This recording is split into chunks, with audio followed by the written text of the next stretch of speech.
I'm going to get started.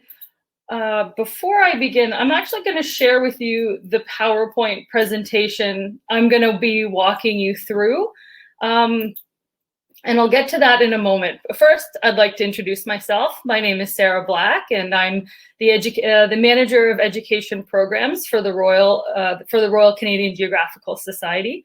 I'm a settler living on the unceded territory of the Algonquin Nation, and I'm also an educator. So my experience is primarily secondary school, but I am a certified K-12 educator in the province of Ontario. I actually took a break from the classroom maybe 7 years ago and started working full-time for Canadian Geographic Education, networking and working along with educators all across Canada so that I could learn and grow and eventually head back to the classroom and share what I've learned. So today I'd like to share with you a very special journey Canadian Geographic Education has taken over the past 5 years. And this is specifically linked with our Indigenous resources. So what I've done is I've thrown together a really quick PowerPoint slide. By all means, take this. Every link is on here. Every resource, this is a bilingual presentation, but I know a large majority of our attendees are English. So I am going to speak in English, but I assure you every single resource I highlight on the screen is available in both official languages.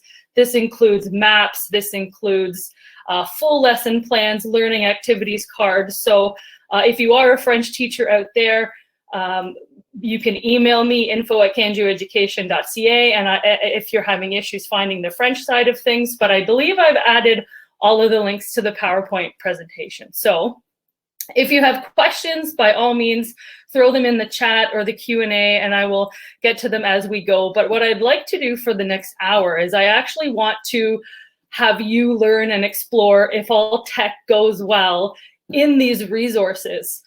I'm not going to try creating polls because that's what eventually kicked me off of the internet in the first time, but I am going to ask some questions along the way, and I would like you to share your experiences in the chat as we go. So before we get started, a quick plug to who Canadian Geographic, or who we are.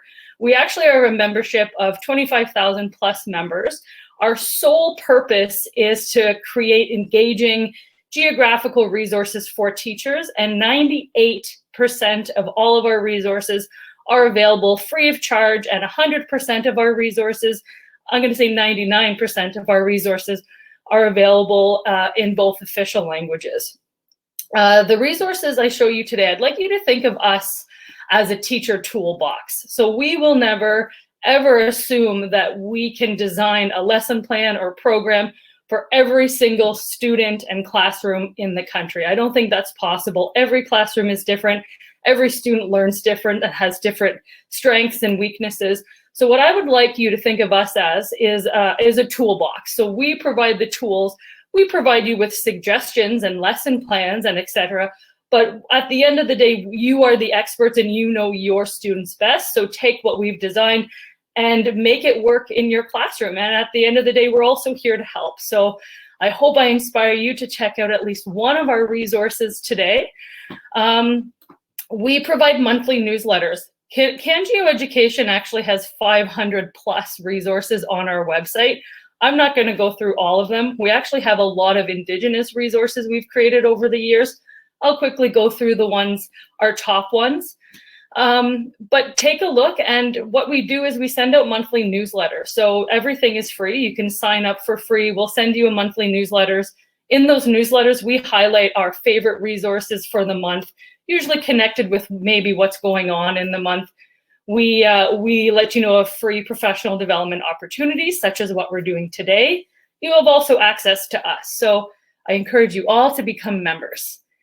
Today, we're going to focus on specifically our resources. And right away, this is our website, cangeoeducation.ca. I'll add that into the chat. If you go there, this is your second most important link of the workshop. What I'd like you to do is scroll down, go to find a resource. And all I'm going to do, you can actually see what I've been searching the last couple of days.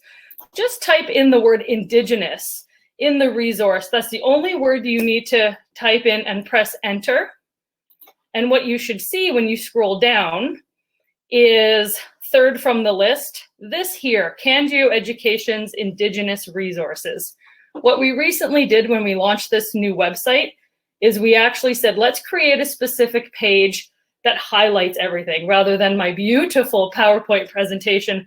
This particular web page is, again, everything that I'm going to be highlighting today, those quick links. So if you want to share these links with your educators after the conference, this is definitely the link you want to go to. So that's one thing I wanted to quickly highlight today. Now, jumping into it, I want to talk first and foremost about the Indigenous Peoples Atlas of Canada. Now, many of us saw or heard Chris talking briefly about the map. The map is fantastic, and it's one of the first and only resources we've created that we actually took off the political borders. And we wanted to highlight Turtle Island. And where you can see the colors here.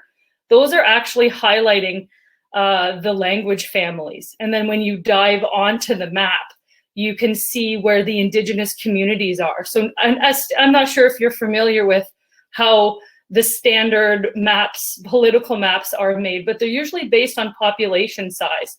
So what we did is we took all of those colonial approaches, we put them aside, and we made a priority for Indigenous communities.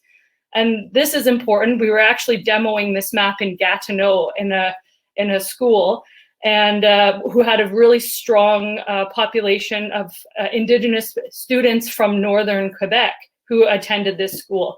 And the students were beside themselves because it was the first map they could actually see that had their community on the map. So this is really important. It's all about storytelling, thinking about what Chris does and why maps are so important. But the Indigenous Peoples Atlas of Canada is a much larger project. It's actually, there's an interactive website. Might help if I present my screen. I apologize, but I know you're following along. There we go. There we go. The Indigenous Peoples Atlas of Canada. So this was the map I was briefly talking about. The colors that pop are actually the language families. You jump in, you see the timeline. The timeline is really important because it actually highlights the story of Canada's the Indigenous peoples living in Canada from time immemorial, which means Canada is not 151 years old. It is much older, and there's a big story to tell there, and a really important one at that. So the Indigenous Peoples Atlas of Canada is actually much more than just a map. We created a poster map. We actually created a 4-volume atlas, and every single volume highlights. So the first volume is First Nations, the second is Inuit, the third is Métis, and the fourth is a special tribute to the Truth and Reconciliation of Canada, highlighting specifically residential schools. And this is the first time an atlas has actually been created like this. We've also created teacher guides. There's an app, a free app you can download where, say you're visiting a place and you wanted to recognize the name, or you wanted to know who the indigenous group whose land you're actually standing on. If you want to recognize this app will actually help educate and inform you on whose land you're on. So that's something that's been really helpful for me, and I've actually used it on the map. We also have a tiled map of this, which is fantastic. So any educator here could just download, it's a PDF, you download this tiled map, and I'll send the link. You print it out using color, and just don't think about how much color you're going to be using, because you immediately laminate it so you can use it for years to come. And then you have your students piece it together like a giant puzzle. It's 84 pages, like it's a massive puzzle, but the learning and the display you can have. I actually had my students do this in the hallway, and it was this giant wall. It was beautiful. So I encourage you all to look at that as well. So there's lots going on with the Indigenous Peoples Atlas of Canada. In particular, if it's going to let me, we have an interactive website. So if we jump to the interactive website, this is what you should be seeing. it's just Indigenous Peoples Atlas of Canada.ca. The link is actually in the PowerPoint. You can pick the volume you want to explore. For example, I'll just pick Inuit, and it will help you jump into particular chapters you want to explore. Now, full disclosure, this interactive map does not have the full content that the actual atlas does. We actually want to encourage people to buy the full volume set. But as an educator and in the classroom, especially if students have access to their own computer and they want to do their own research, this is fabulous because it does have a lot of content, at least to get them started.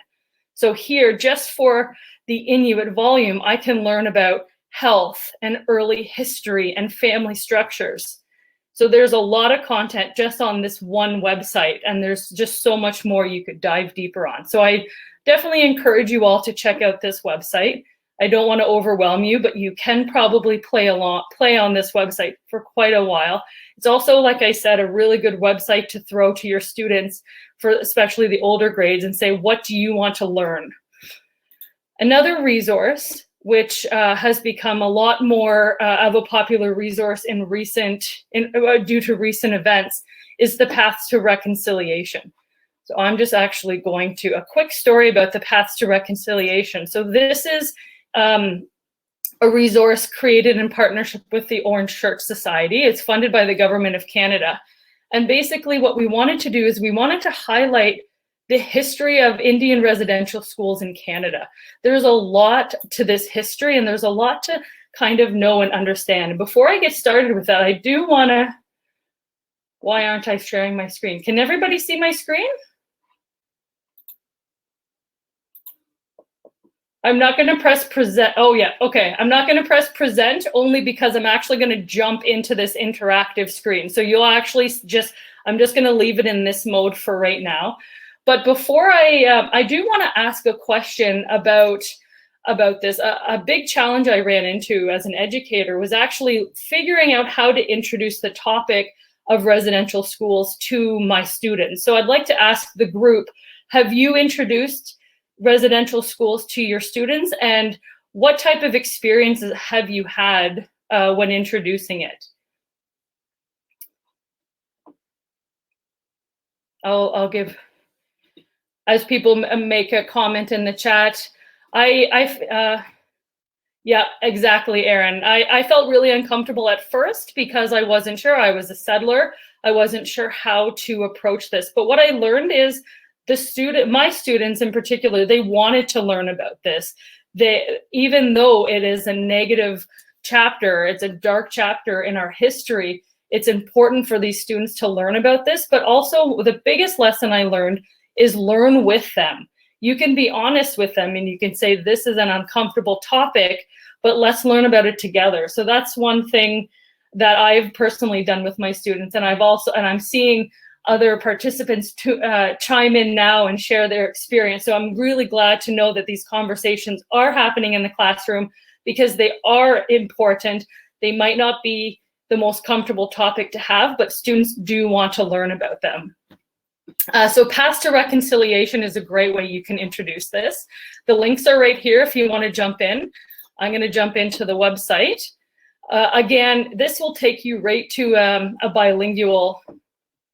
I'm going to go into English and dive right in, and right away it's going to take me to an interactive map. Now this is great. Imagine your students just independently exploring this, figuring it out. I'm going to click up here. You can learn about it. You can actually hear the timeline of the residential schools. I can actually help my students learn about all of the different times, and also when the last residential school was, which was quite recently. It was definitely in our lifetime, maybe not our students.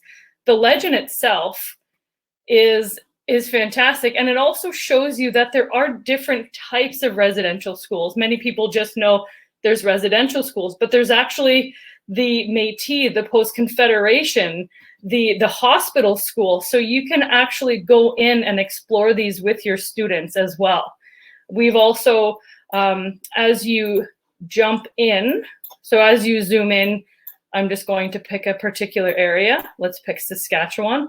As you zoom in, you actually have the ability to learn and listen from survivors. So I'm going to click on Mike, and it's going to take me over to, so I'm going to learn, so this is the personal connections you can offer your students, learn about Mike and about his particular experience.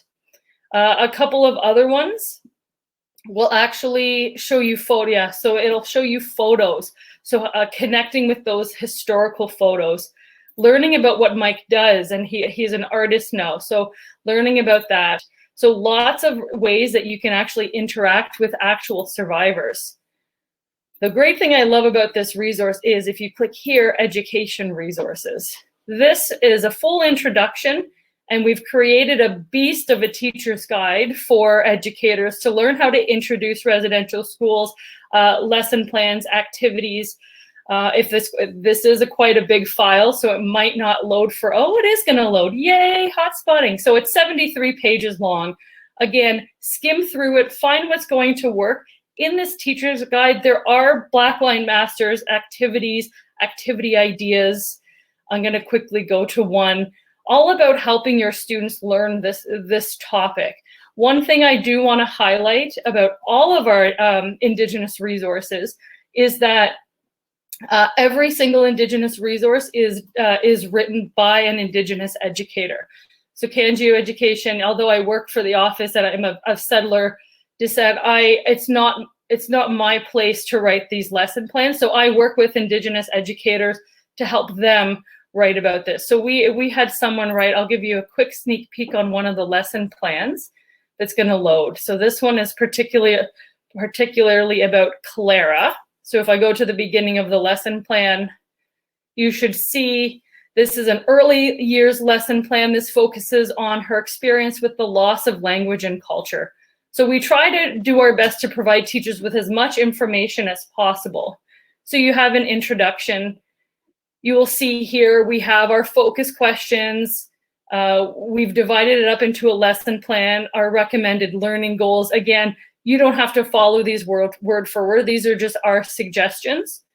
And then lesson implementation, conclusion, materials you will need, etc.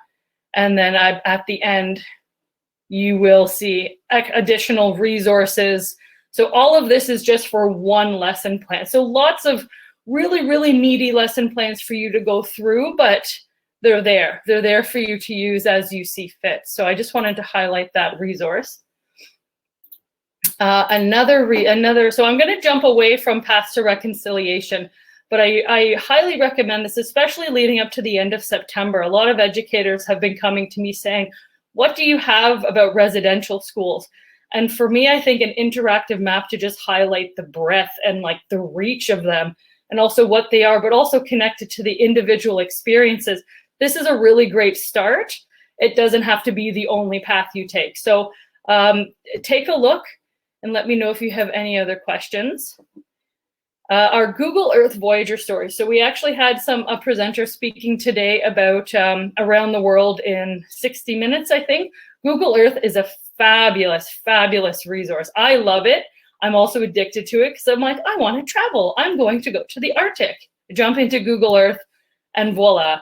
What we've done is we actually partnered with Google Education themselves, and we've created 3 Indigenous themed stories, meaning all you need is a link, which are provided in the chats or in the presentation. All you need is a link, and it will give you and your students a guided story to learn using Google Earth, as well as some images and links. So I'm going to, if all goes well, highlight Canada's original place names.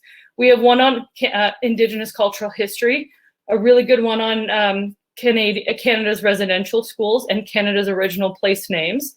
So if this is going to cooperate, for my French teachers out there, this is tricky. So what you need to do is Google Earth, these links are available in French, but your browser needs to be in French. So if you do want the particular French link without switching your entire browser to French, just send me an email, info@cangeoeducation.ca, and I'll send you the secret links to kind of override that. So because I know that I don't want to have to keep resetting all of my browsers every time. So while this is yes, as students progress.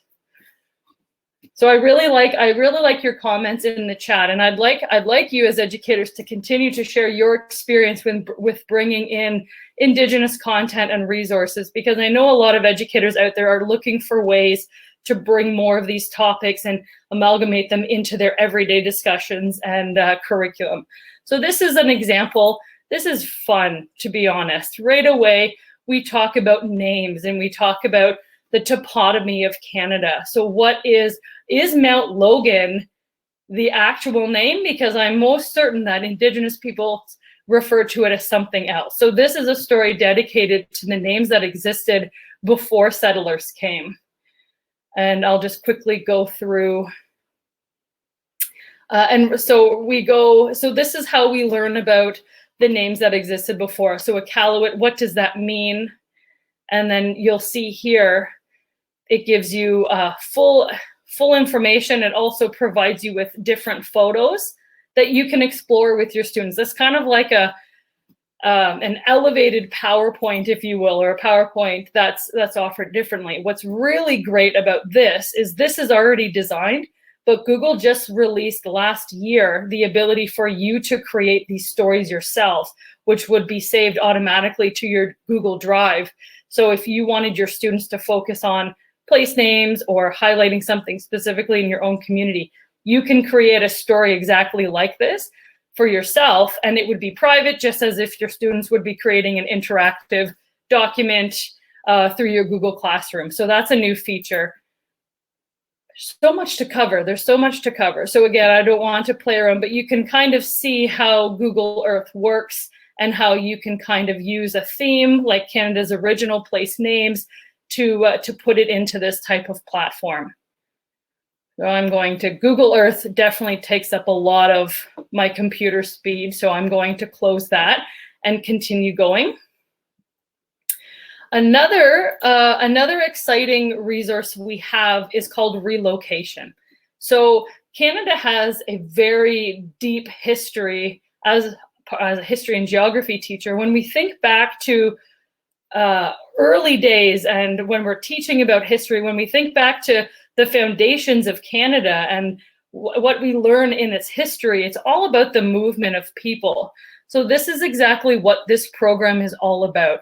It's all about highlighting the movement of people. Of course, that is next to impossible to highlight every single community's story, but what we can do is we can highlight some big ones for you to dive deeper on. If this is going to, so relocation, again, this has an interactive map. This actually also has a giant floor map, which is great.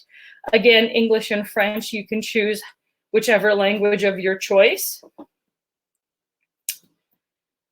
And is it going to play a video? I'm going to try to skip the video. Here we go. Let's explore.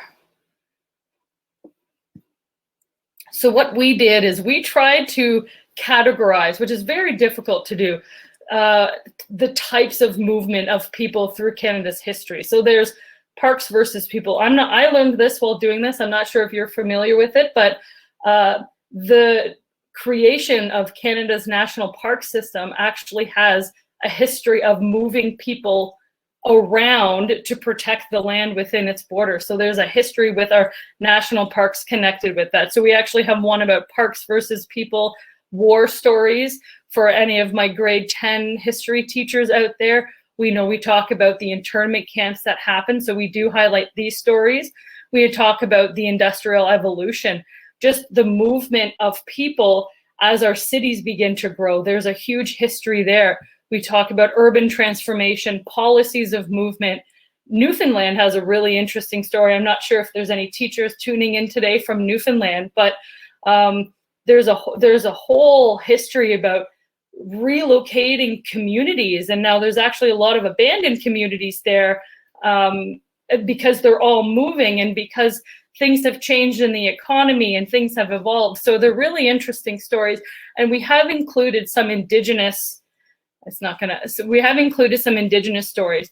Now, full disclosure, a lot of these stories are not positive. There are some positive stories, but when we look, when we think back to our history and the movement of Indigenous peoples, it does not have a positive, it does not have, the Indigenous peoples don't have a positive memory or experience with it when we think about the movement of certain Indigenous bands onto reserves, for example. But we do cover that because we also believe that it is our job to provide tools for you to bring these discussions into the classroom. So this is yet another important resource. Now, one resource that is not on my PowerPoint that I really want to highlight, I'm going to actually open up. Isn't on there, Amber. Well, yeah, there's no way we could cover everything, but I think that's a really good thing for you to highlight if you're introducing this to your students, Amber. What you can actually do is you can say, okay, what's missing? Let's investigate something in our local community. What's the story about location there? Because I'm from Ottawa, and there's a whole lot of stories to dig into that is not covered. There's just so much history, and it would have taken us years. So another resource I'm highlighting right now is called our Anthropocene Education Program. This is a fabulous resource and a whole beast of a program on its own, focusing on climate change and the impact that we humans have on the environment. It's amazing in itself. And I'm doing a plug for this because I just realized, and I need to add this to my PowerPoint presentation. If you go to online resources, I'll share this in the tab because this is not included in my PowerPoint presentation. If you share this in the tab and if you scroll all the way to the bottom, past these amazing resources, just hold your breath and I promise, go back to those. You will see teacher resources. You should see terraforming technophile. You should see here, where are you? There is an Indigenous video section. And of course, I can't find it now, but we worked with Jamie Black, who's going to be our keynote speaker at the end of the, and we also, of course you're doing this now.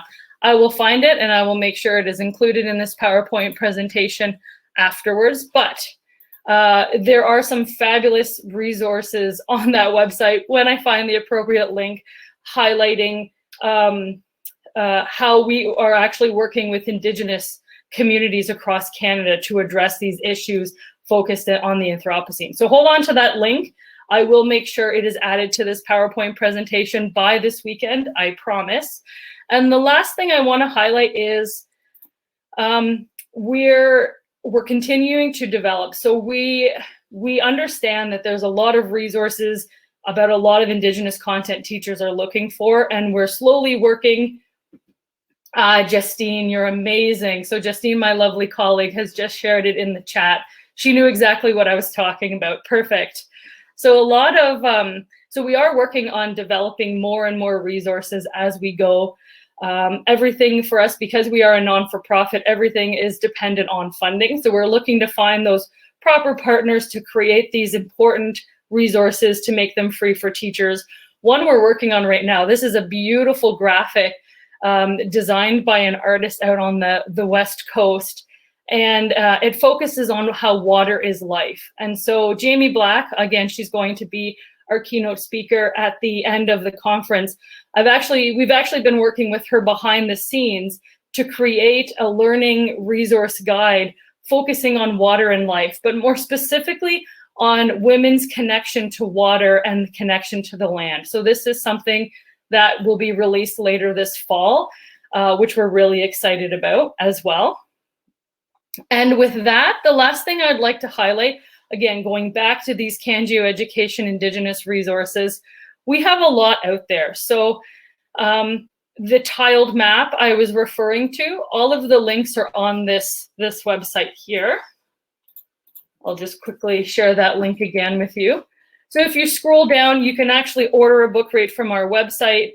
Due to COVID-19, we're actually learning about just the cleaning processes and whatnot. So our giant floor maps are not touring just yet, but we hope to have them be touring later this fall, just once we're able to address the concerns and also the policies going in on schools all across the country.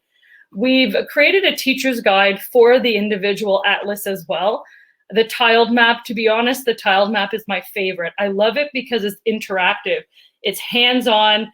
You have your students doing stuff, and as they're piecing this map together, they're looking and they're investigating and they're making these connections without you doing anything. And to me, that's the type of teacher that I always strive to be. Is I try to encourage the students to have this engaged learning, to be moving, to be learning as they're going, and to be teachers themselves. So again, here are the links to our residential schools, to our Google Earth Voyager stories, our paths to reconciliation, relocation. We're actually creating and just developing a website as we speak, specifically around Métis culture and the Michif language, and trying to revitalize that and support the Métis Nation of, I believe it is Saskatchewan, helping to them support that. We've also worked with the Canadian Space Agency to ensure that some of our resources are translated into Inuktitut for so that they can travel up into Arctic communities and that students can learn that as well.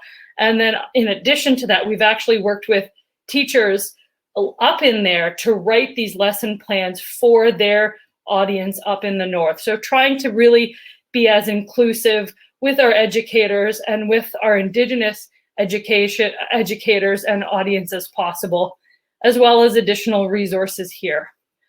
So with that, I'm going to stop talking and I'll stop sharing my screen, if it's going to let me, and put myself back on there. And I see that there is a question in the chat. Would it be okay to share this presentation? Absolutely. If you see value in our resource, it means that the work that myself and my team are doing has not gone unnoticed. So yes, if you find value in our resources, please use them. If you have ideas on how you're using them that is differently from how we're using them, please share those as well. So I encourage that. That's exactly what we want you to do. Are there any other questions, or do you have feedback for some of the resources I've shared with you? Thank you, Amber. We're very proud of them. I mean, it's been a really difficult journey with a lot of learnings, but also a lot of patience to connect with the right people, to connect with the right educators, to tell a very difficult story with limited knowledge and resource. It's been a learning journey, but I feel like the resources we've developed to date are valuable and applicable to educators and students at the same time. So thank you, Penny. I know the big floor maps are amazing.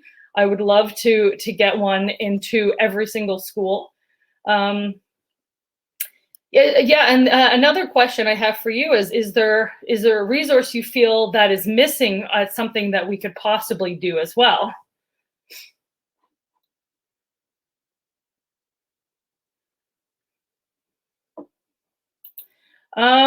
Craig, I can most certainly look into that. I'll have to see the reasoning behind the data. I know that Chris Brackley is the one that has access to the data, and then we have to work with our web developers to plot them. So I'll have to figure out, all of our data has to be approved and has to come from a valid resource. So I'm not sure why that is not on there, but I can most certainly look into it.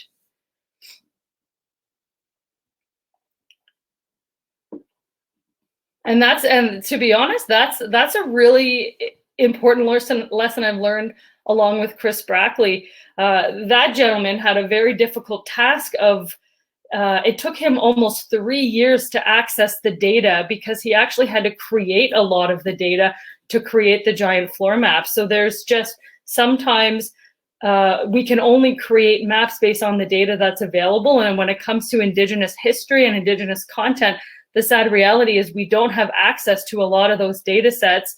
So Chris was, the poor guy for years, was like working with a group in BC and on the East Coast and up north, and like meshing them together and creating his data set. So we try to be as inclusive as possible, and also to use the right data sets and resources as well. Okay, with that, is there a particular resource that stands out to you that you're really excited to dive into with your students? I think that's another question I'd like to ask you.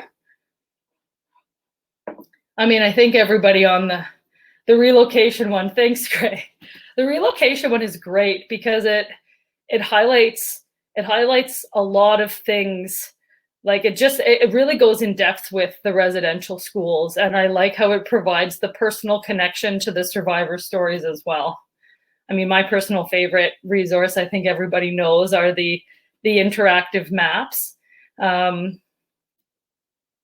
But we have teachers' guides.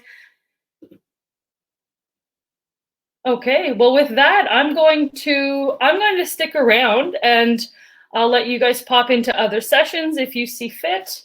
We've signed up for a giant format when we know when they become available. We'll be sending, so everybody who has signed up for one will be receiving an email once we get the official go-ahead from senior management that things are okay to tour and that they're safe and that we have a proper plan put in place. So we're hoping for this fall.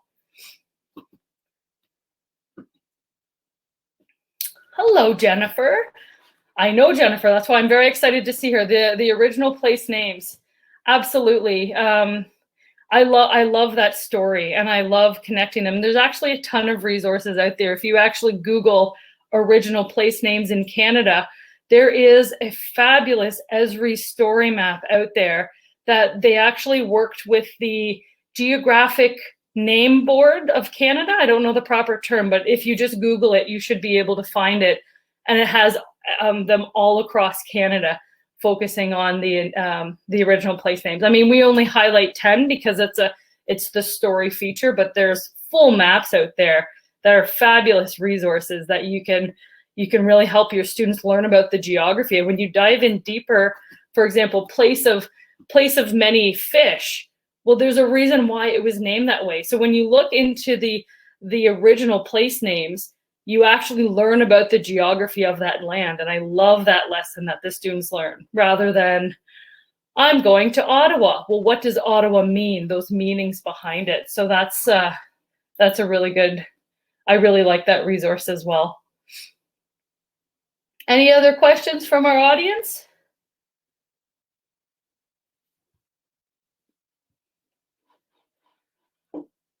Okay. Well, with that, I'm happy to stick around and answer questions, but I encourage you to jump in any other sessions. I'm also happy to dive in deeper. If you're on one of our Indigenous resources, I'm happy to share my screen and highlight some additional stuff that you might be interested in. One said resource, which you might be interested in. So this is a tip for our people. Oh, nice, Helen. Absolutely. Thank you for sharing that, Helen.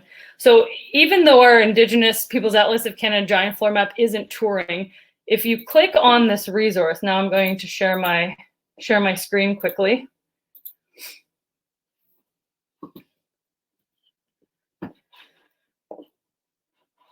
There we go. So what I did was, everybody should remember this website, our Indigenous. So what I did was I clicked on our Indigenous Peoples Atlas of Canada giant floor map. And this is a tip. So our giant floor maps are not touring right now, but anybody can access our tiled maps. Or what I particularly love, if you scroll all the way to the bottom, this is what the map looks like. This is also what the tiled map looks like without the timeline, unfortunately. But if you scroll all the way to the bottom, all of our resources that are accompanied in the giant floor map are actually accessible online, free of charge. You don't have to become a member. Everything is here. All of these resources that you see on my screen are written for the giant floor map, but they can be most certainly adapted for the tiled map. So an example, if we want to go to, let's stick with what we were talking about today, Indigenous languages. Well, there's even a little Simon Says. So I'm going to actually highlight the Indigenous language activity. Okay, so what could I do? So here are just some free resources you can highlight. So here's the full lesson plan. Again, it's catered to our giant floor map. it actually gives you the perspectives of Indigenous language connected with First Nations, Métis, and Inuit. So it gives you the full history, not just an overarching bubble, but it goes into the specifics of the 3 Indigenous groups. And then it jumps into points of inquiry, specific related activities for elementary, my intermediate teachers out there, my secondary teachers out there, learning to action. That's something that Craig, I think it's like 84 pages long. It's a big one, but it's totally worth it if you get it laminated, and then you can use it for years to come. Endangered languages. So just going to this one particular page, you actually have access to free lesson plans that you can cater specifically to the tiled map, because they're essentially the same data set. Sorry, where is this perspective? Okay. So Tina, if you go to our CanGeo Education's and Indigenous resources, if you go to this link, and if you go to as if you want to book a giant floor map, I just shared it in the chat. Just click on giant floor map. And then all I'm doing is highlighting the giant floor map activities. But what I love about this is you don't have to use these activities specifically for the giant floor map. Original place names is another one. So we actually have, this is a great resource. What is the size of the final? No, Craig, it is not that large. I would say it would be perfect for a secondary school classroom. Does it tell me the exact size? Give me 1 second. Let's see if we've included it. So this is the tiled map page. This is exactly where you can access the tiled map. Oh, it's 64 tiles, apologize. And when you put it together, it's roughly 2.5 meters by 2 meters.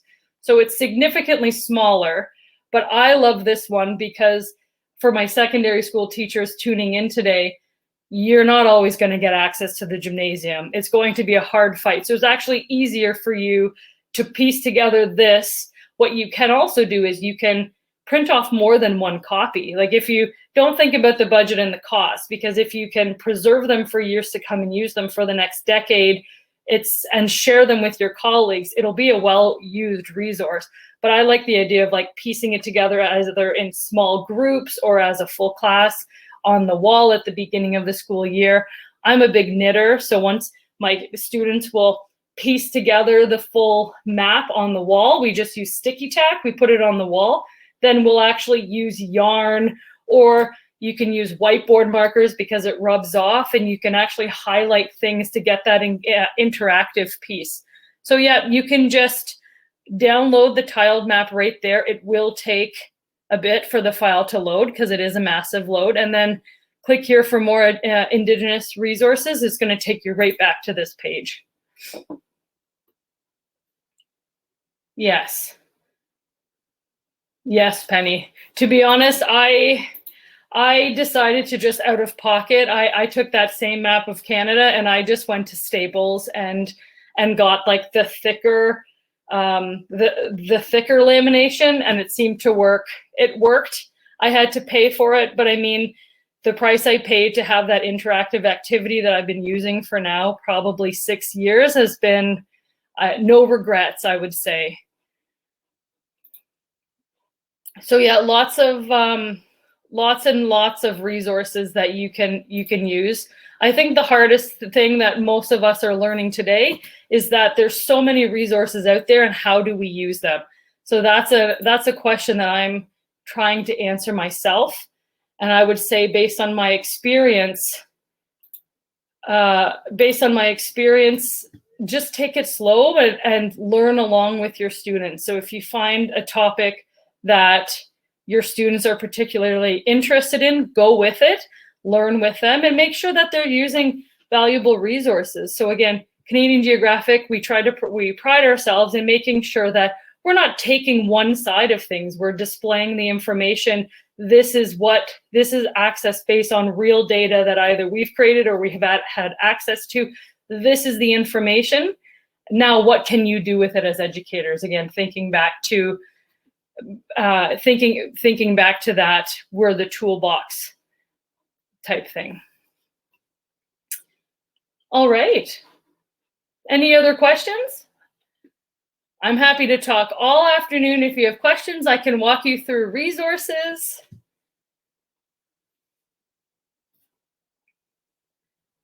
Would anybody like me to jump into the Anthropocene one and show you that resource I was referring to? Yes, Penny. And teachers actually are offered a discount to CanGeo Education. Yes, okay, so I'm going to reshare my screen.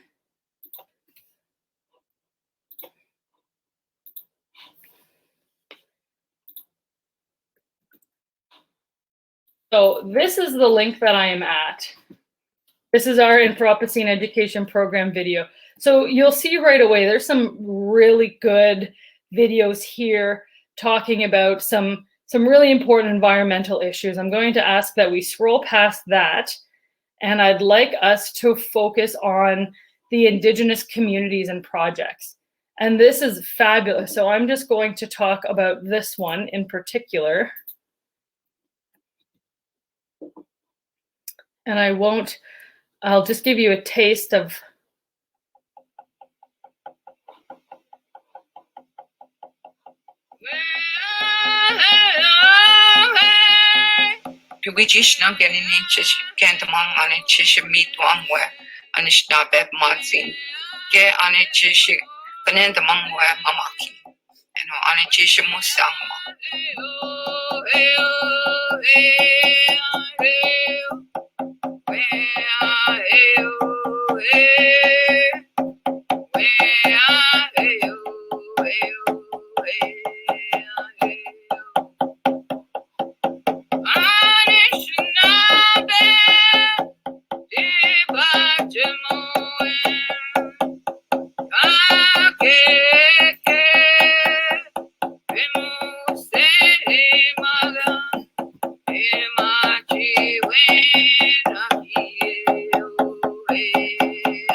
Now, of course, I have to leave you hungry for more. This is a really, really well done video and group of videos, specifically because the people who created the Anthropocene video were the same people who created these videos. So we were in for it. I'm not sure if you've had time to look at our CanGeo Education resources, but our biggest flaw in resources is we don't have a lot of video resources for educators yet. So we're always trying to partner with people, like even we're friends with the National Film Board. They have some fabulous content.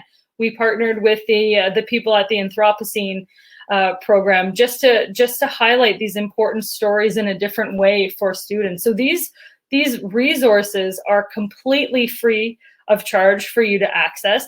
These do not come with a lesson plan, but again, you can use them. Take a look at them. They provide, I believe, perspectives from all across the country. And if I scroll right up to the beginning here, if you press French, please, aha, I believe oh man, please load, phew. I believe if they are available in French. So if they are not in French per se, that means that there is at least French subtitles. So that's something for our French teachers as well. Now, while we have, I think I have 5 more minutes left. So while I have an audience of, I can see that I still have some people, I want to highlight this fabulous resource, which has nothing, well, as you can see, there is a connection to the CanGeo Education's Indigenous content, but the Anthropocene is something brand new, and we were all ready to kick off and start this amazing program. And we actually have touring kits with some amazing VR and videos, and then COVID hit. So we're working on getting these kits up and traveling. So today I want to just highlight the online resources here. So you can actually have access to watch the Anthropocene, a fabulous movie to really get these students.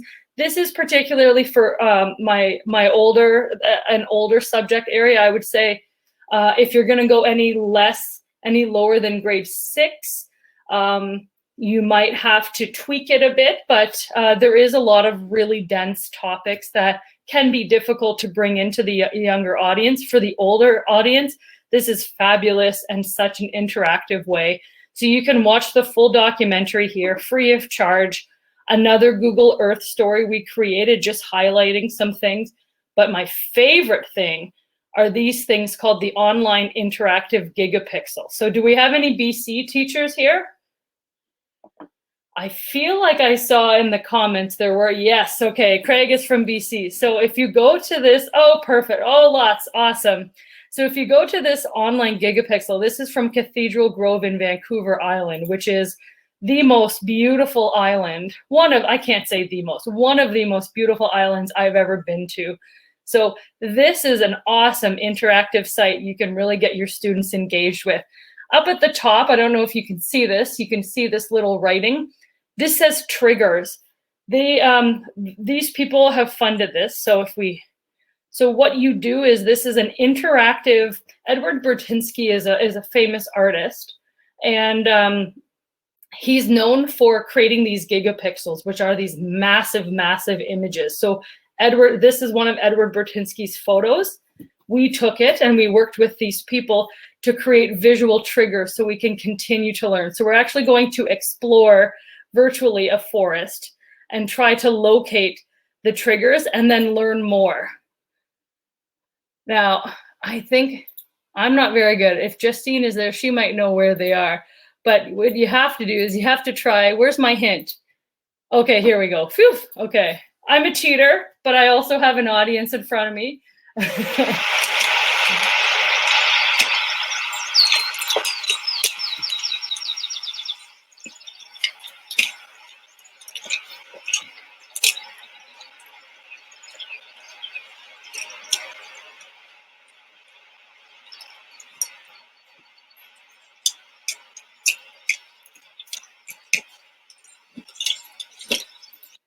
So the fun thing is, when you find these triggers, you're taken to learn more about particular things. So in this case, it was talking about how these, connecting it with industry, how these people kind of climb up.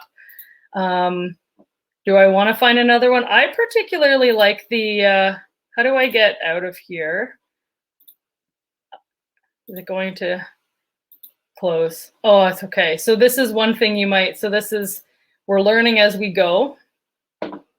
This one here, so this will actually take you to the marble quarries in Italy. So taking your students out, zoom out, thank you, Justine. Taking you to another place in Canada, but it's all about these discussions on the human impact of the environment. And again, you can, what's really great and something that I'm trying to learn with my own, and bring these conversations in with my own students, is I don't want to just have my topics be Indigenous content. I actually want to integrate Indigenous and traditional ways of knowing into all of the topics that we're learning. So if we're talking about climate change, I want my students to think of this as to have an additional perspective on how can this impact the Indigenous peoples. I think if that makes sense. So again, looking at the Anthropocene education program, looking at the impact all humans have on the environment, and then having these larger discussions about the connections that our Indigenous communities have with the land, and what we're doing to this connection, and how this is impacting, but most importantly, the importance of working with them to learn and to create these partnerships.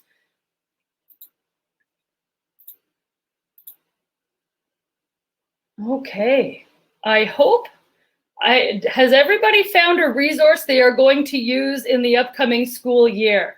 Type yes or no in the chat. And if you type no, I can most certainly find you one. Yes, I love yeses. Excellent. And like I said, we want to hear from you, info@cangeoeducation.ca. If you have a great idea for a resource, or if you are using one of our resources and you're on social media, tag it and let us know that the work that we're doing is, oh, Emma McLean, that the work you're doing is helping us out as well. And if you're ever in need of resources, I encourage you to go to cangeoeducation.ca. We just launched in May a brand new website, which hopefully is easy to navigate. Like you saw at the beginning, all I did was go to search and type Indigenous, and a whole bunch of resources popped up as well. So with that, I'm going to end the presentation. I wish you the best of luck. I know the upcoming school year is going to be different and challenging, just like the other 2 years were that have passed, but we are here to help with resources, and I wish you the best of luck. So thank you for tuning in today.